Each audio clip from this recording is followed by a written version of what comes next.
একদিন ঠিক কবরে পৌঁছে যাবা, গুরুত্ব দিলেও মরে যাইবা, খামখেয়ালি করলেও মরে যাইবা, সুখে থাকলেও মরে যাবা, দুঃখে থাকলেও মরে যাবা। দুনিয়ায় কেউ জিতে গেলেও মরে যাবে, হেরে গেলেও মরে যাবে। রাজপ্রাসাদের অট্টালিকার লোকটাও কবরে যাবে, জীর্ণ কুঠির কুড়ে ঘরের লোকটাও কবরে চলে যাবে। আল্লাহ তাআলা বলেন কাল্লা সাউফা তা'লামুন, এরপরে আমার কবরে আসলেই বুঝতে পারবা বান্দা আমার প্রতিটা নাফরমানির শাস্তি কি। শাস্তি কি আমি বুঝায় দেব, আমি বুঝায় দেব। তুমি দুনিয়ায় কয়টা ভাত মাছ খাওয়াইছি, দুনিয়াতে একটু খাইতে দিছি, ঘুমাইতে দিছি দেখা তুমি মনে করছো আমি কিছুই বলবো না।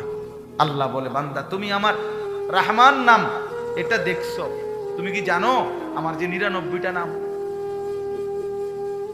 আমার নাম তো শুধু রহমান না, আমার নাম তো শুধু রাহিম না, আমার তো আরো নাম আছে।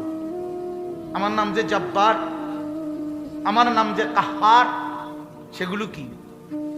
আমি যে প্রচন্ড প্রতিশোধ গ্রহণকারী তুমি জানো না?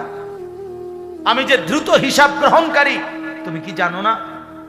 আন্নাদাবি হুয়াল আযাবুল আলীম, আল্লাহ বলে বান্দা আমার আযাব বড় ভয়ানক, বড় ভয়ানক। কোরআন শরীফ আছে ফায়াউমা ইদিল্লা ইউআযযিবু আযাবাহু আহাদ, আল্লাহ বলছে নাফরমান মনে রেখো আমি আল্লাহর মতো শাস্তি তুই বেঈমানকে আর কেউ দিবে না। ওয়ালা ইউসিকু ওয়াসাকাহু আহাদ, আল্লাহ বলেন আমার নাফরমান বান্দা মনে রেখো হাসরের ময়দানে আমার ফেরেশতা তোমারে এমন বাঁধা বাঁধবে, এমন শক্ত বাঁধা বেঈমান তোকে আর জীবনে কেউ বাঁধবে না। কি মনে করছেন দোস্ত? খুযুহু ফাগুল্লু, কোরআন শরীফে আছে।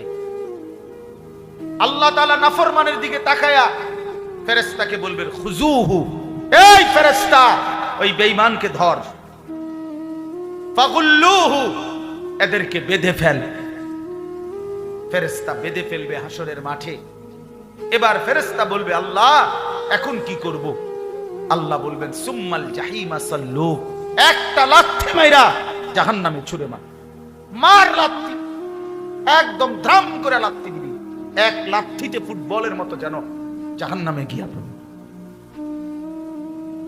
সুম্মা ফি সিলসিলাতিন যারউহা 70 জিরাআন ফাসলুকু, এরপরে আল্লাহ তাআলা বলবে ফেরেশতা যারা জাহান্নামের মধ্যে ভিতরে দায়িত্বে আছে, আল্লাহ জাহান্নামের ফেরেশতাদেরকে বলবে আমার ফেরেশতারা